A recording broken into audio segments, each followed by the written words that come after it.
There we go, there's the controls. Where is it? There we go.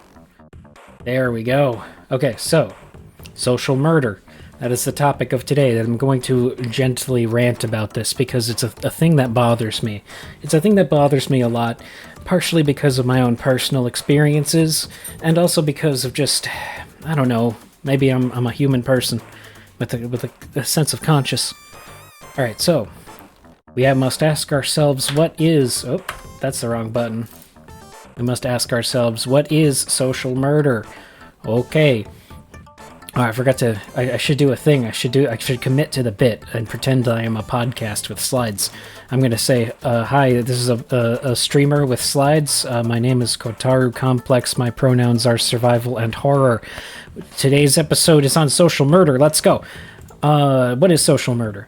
So Wikipedia has this really long fucking article, and all that shit's really boring. It's a term coined by some, like, communist or something about how the proletariat is something, whatever. It's called manslaughter or murder if it's, like, two individuals killing each other, but when it's done by, like, the elite, then it's considered social murder because whatever. Fuck all that shit. Too big of an explanation. Here's my TLDR.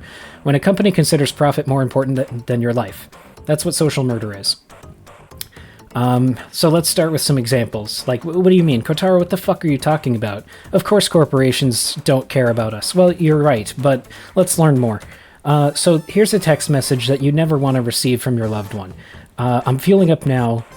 I will be home after the storm. Amazon won't let us leave. This is from Larry Verdin. He did not survive. What happened was there was a cluster of tornadoes. Let's see. A tornado tore through Madison County, Illinois, before striking an Amazon warehouse in Edwardsville, where the night workers were beginning their shift. A powerful tornado ripped off the building's roof and caused 2 of its 40-foot-high concrete walls to collapse, leaving 6 people dead in its wake. Now, this is a guy who... from the previous text messages, was aware that there were tornado alarms going off. He was aware that there was a storm, and he wanted to leave, and he was threatened with his job. The TLDR. Snopes backs up most of this. This text message is authentic. Now, when Amazon was investigated to see if any wrongdoing was occurring, they were given a completely clear bill of health by OSHA and by the courts. And there was no repercussions for this. This is why I call it social murder. Not necessarily because it's a thing done by the elites against the proletariat. While that may be technically true, to me, it's killing somebody using social methods, soft skills, etc. The guy was not held at gunpoint. The manager didn't, like, deliberately shoot him. The manager didn't, like, rig it so that specifically this guy would die. He was just like, no, you're not supposed to leave. You must do your shift. And the guy listened to him. That, to me, is the part of it that makes it social, is where you just behave in a polite society and you let somebody murder you so that you maybe don't lose your job. I don't know about the other 5 people that died. I only looked into Larry Verdin here. But this is an example. And what Amazon did, I forgot to put that slide in. Amazon had a public statement about this. They said, we have donated $1 billion to the local community to aid in their efforts in recovery. And I want to talk about, maybe, just very briefly, Amazon is worth like $1 trillion. So a $1 million donation that they can do as like a big tax write-off, oh, the music stopped, is basically no money at all. It's basically nothing. So yeah, they made it all better. Nothing had to be settled out of court, and nothing went anywhere. Why didn't it just play the song again? I thought I set it to loop. Oh yeah. Come on. What do you mean, wacky workbench? Go back. Why can't I go back? There we go. You do that. Yeah. I'm gonna hit loop. Loop, there we go. Hopefully this song isn't too annoying. Anyway, next slide, please. I want to talk about the Alfaro. What? No, I zoomed into my own text. I want to talk about the Alfaro. That was the other thing in the first slide. here. That boat is the El Faro. You might have heard of this, but yeah. There's a fantastic video on this on YouTube by Brick Immo Mortar. I can link to him in the chat. Yeah, Sonic Spinball. Yeah. You've heard of this. So, the El Faro, lost at sea with her entire crew of 33 on board. I think 16 of those were crew members, and the other people were service technicians that were trying to repair the boat as it was going. Ridiculous. But yeah, October 1st, 2015. Let's learn more about it. Why did they sink? Did they just, like, have a bad stroke of luck? Well, no. The captain piloted this ship, set a course, to go directly through the eye of a Category 5 hurricane. That's not a good thing to do in an overloaded cruise ship, a roll-on, roll-off cruise, container ship. But this also was a rusted-out piece of shit that was barely seaworthy.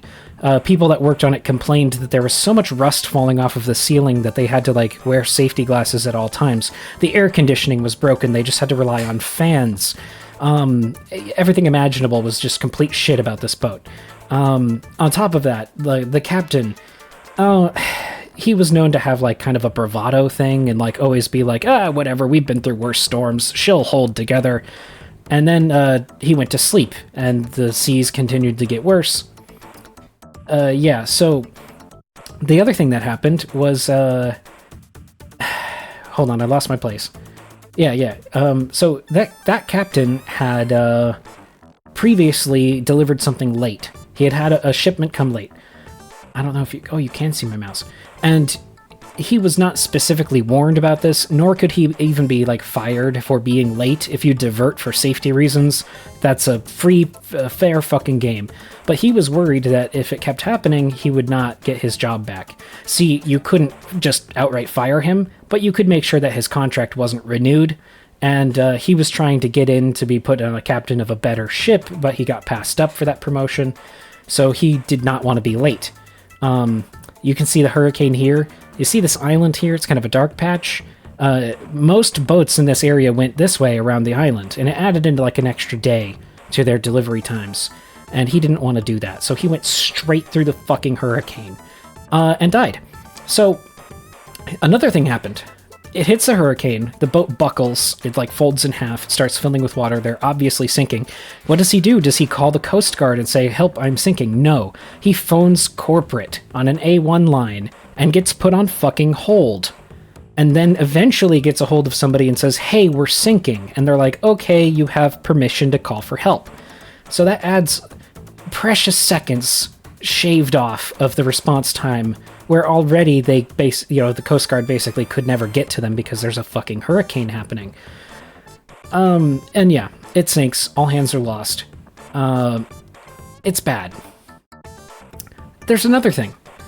The crew knew what was happening. They were like, this guy is gonna get us killed. The crew is sending emails and talking on the satellite phone to loved ones saying, I probably won't survive this, like, I love you, blah, blah, blah.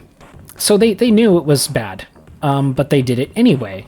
And that, to me, is what makes this social murder, is they're like, we're probably all going to fucking die. Guess I better just do as I'm told and not tell the captain no. Anyway, here's the link. Oh, I went too far. Spoiled it. Okay, here's the link. I should post this in the chat. I'll do that after I'm done with the slides. Here's the El Faro. They eventually fucking found it, and it was a whole fucking ordeal because the top of it was ripped off, and they had to find the emergency response recorder, and they eventually recovered the last moments of the crew being recorded, and the captain being completely fucking bewildered, and the crew trying to stuff him into his fucking survival suit, and then that's the last they heard of anybody. And yeah, nobody made it. So yeah, let's do one more thing. This is a personal experience. I worked at a cabinet shop. They made, like, cabinets for really expensive houses or shopping malls or things like that. And it's a sketchy place. The main guy is, like, former military, and he's one of those boomers that is, like, always some shade of pink and, like, always mad about something and calls people, like, worms. Like, he would come in every day and be like, you're all worthless fucking maggots, and, like, okay, dude, I'm just here to cut wood. All right. Anyway, so This is like the second day I was working here. They're using a forklift, and they're taking a giant load of wood off of a truck. And it's too much wood for the forklift. It's too high of a load. So what's their solution? Is it to get counterweights and attach them to the thing, or get a bigger forklift, or maybe have people take some of the wood off and like make the load lighter? No.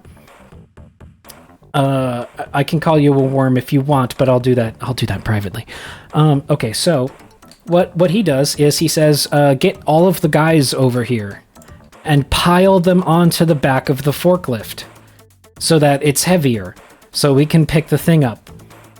And if you look at the guy over here, that was me. I was like, no, I'm not gonna do that. And he calls me a pussy, and he calls me a piece of shit, and he calls me a fucking Mexican, because to him Mexican is a pejorative. And I just stood there and I watched, and they get the forklift over, they pick up the thing, the forklift is teetering, and the driver takes a really hard turn, and the whole forklift falls flat on one side, and everybody jumped clear. But it's a large forklift, and if you were under that, you would be dead. It would flatten you. This thing is huge, and it was built in the 50s, and yeah, I was like, and I didn't keep working there for very long. I have other stories about that place that I've shared on stream. I'll skip over them today, but that's an example of social murder. Maybe if somebody did get hurt in this, like, maybe he would have to pay some kind of repercussions, but winning a lawsuit doesn't get your legs back, and it also can't bring you back to life. And if your, like, rib cage gets fucking crushed and you have to live the rest of your life like that, it ain't fucking worth it. It just ain't fucking worth it. Lazy Kotaro taking a siesta instead of hopping off the forklift. Honorary Mexican, I give you the pass. I have so many more stories about that. They used to call me Nacho Libre there because I have, like, really curly hair and a tan complexion, so everybody thought I was Mexican, but I'm not. Anyway. Next slide. How to not die. Let's talk about that. So, with the Alfaro, especially, you have maritime resource management, or if you're on an airplane, crew resource management. To me, this is the most important lesson that everybody should learn. What is this? I'll get to it in the next couple of slides. Method number 2, not die. Review and report. This one's the boring one. You post stuff, you take pictures, you talk to OSHA. We'll get to that in the next couple of slides. Here's my favorite one, the fuck you policy. Somebody tells you to do something that is going to get you killed, you tell them fuck you, and you don't do it. This is the one that I have done. I swear by this one. We'll get on to that in a little bit. Okay, so maritime resource management. Basically, TLDR, checks and balances. Even though the captain of the ship should be the ultimate, penultimate source of fucking authority, if he's doing something that is obviously going to get everybody killed, it is up to the crew to stand up and say, no, we're not doing that. Based on my navigation expertise, or based on whatever, based on this, that, whatever the fuck, you shift responsibilities and authority, and you don't just have, well, the captain told us to do it, so we're gonna go die now. Legalized mutiny, basically, yes. Legalized, organized mutiny in a controlled and professional manner, with a very intense training regimen on where it's okay, where it's not okay, and it's maybe overly complicated, but it needs to exist, and I really think that everybody should kind of know what this is and know what the idea is behind it. It could really save your life. And the corporations don't fucking care. They're just going to back pay. They're going to make it go away. They're going to settle out of court, and it'll be like you never even died to them. So the next thing is review and report. This is the kind of thing I've had to do one time. So take a shitload of pictures, contact OSHA. Contact local I forgot the word. Unions, contact local unions, contact the fucking local newspaper. Get the fucking word out. If you work at the acid vat company and the fucking platforms are unstable and people are falling into fucking vats of acid, you want to get something to fucking happen before that happens, right? you could lose your job over this. You could get blackballed. Somebody might say, well, we don't want to hire him. You're not going to get a job in steelmillincorporated.com ever again. This is a risk you have to take if you're going to do the right thing. I have done this one time. The place I was working at had an issue with iron filings. So the thing about iron dust is that it has its own oxidizer. It rusts. Metal rusts, and it gathers oxygen out of the atmosphere. It collects on the surface. Now, what that means is that it's flammable. And you might not think iron filings are flammable, but I guarantee you they are. And when they are piled inches thick on the floor, and people are welding and grinding metal, and there's ignition sources nearby, it's basically a thermite bomb. And it goes up like flash powder, or it smolders for an entire day, and it can serve as an ignition source for other things. That's the kind of thing where you want to take a bunch of pictures and you want it to get known about somehow. That's the kind of thing that will kill a lot of people. You're not even maybe saving yourself as much as you are saving a lot of people that you don't even fucking know. Just try to keep some kind of safety in mind, and take pictures, contact OSHA, etc. Review and report. That's option 2. Option 3, fuck you. Fuck you, I'm not doing that. That's it. That's the whole thing. If somebody's telling you to do something that is going to get you killed, you say fuck you, and you don't do it. You might lose your job. You probably will lose your job. The manager might try to get in a fist fight with you, or whatever. Just don't do it. There was one job I worked at, which was demolition. I had to run a jackhammer and do all kinds of things, and there was an incident with a sewage line that was supposed to be closed off, and it was not. It was highly pressurized, and a 9-foot, 1 meter by 1 meter shaft I fucking jackhammered into the earth started to rapidly fill up with sewage. And I climbed up over my jackhammer using it like a ladder to get out of the hole, because they had a ladder, but somebody was borrowing it for something else. And this is one time in my life where I have communicated to somebody without words, using nothing but my eyes, that if I saw him again, he would be dead. And he understood this non-verbally, and he apologized, and then he gave me an advance on my pay, and I never saw him again. Yeah, so if you're digging a really deep hole and there's no ladder or no way to escape, if there's like poisonous gas or something like that, just say, fuck you, I'm not doing it. That's an example. Most people probably don't have to deal with this kind of shit, but if you ever get that spidey sense tingling of like, man, this doesn't feel right, just don't fucking do it. Make sure everything's fucking safe. Consult an expert. Even if somebody calls you a fucking pussy, just don't get yourself fucking killed for some other fucking guy. It ain't worth it. Okay, I think that's it. I think that's it for my rant. It's not very long. It's only like 10 minutes of bitching and moaning. But, yeah.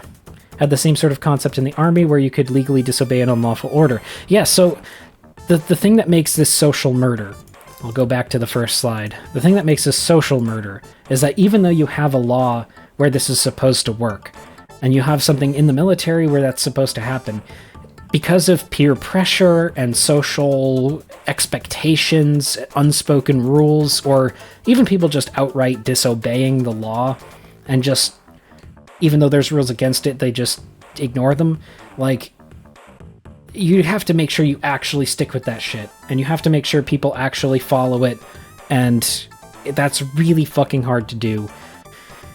Which is why I also have opting out to just say fuck you. In the military, that might get you fucking court-martialed, and it might completely fucking ruin your life. It's really hedgy. You gotta be careful. And that's, again, what makes it social murders. We live in a fucking society, my guy.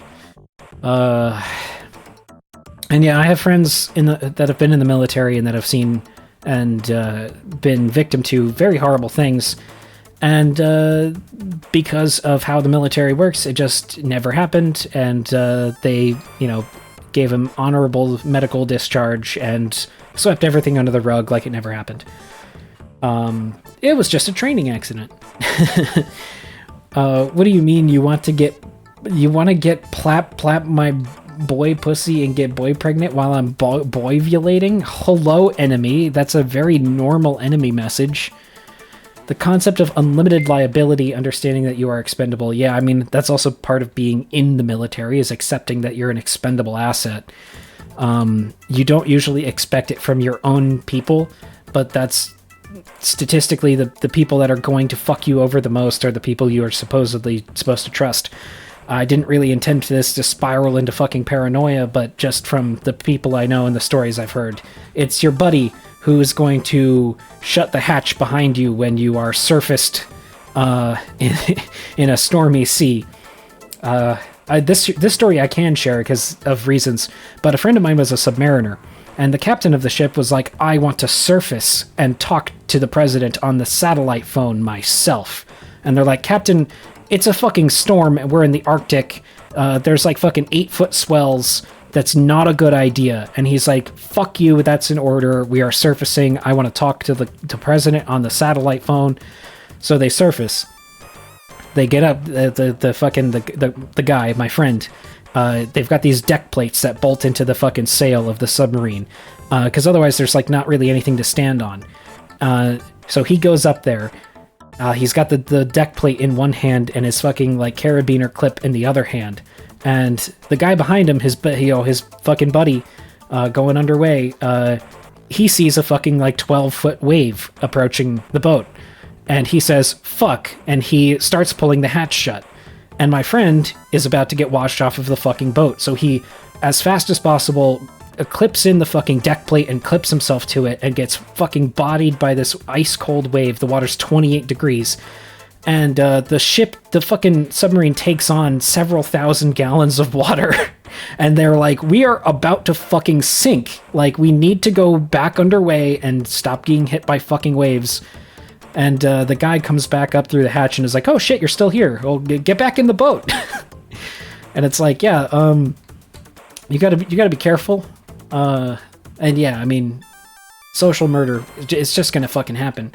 Because otherwise you're gonna obstinately put your foot down at every step of the way and somebody's gonna get you fucking fired and you're gonna be unpopular, nobody's gonna like you, but, you know, maybe you'll at least go home alive, which not everybody gets to do. But that's the end. That's the end of my speech. I wish I was inside that hatch. Yeah, I guess. Yeah, okay, I've read that comment.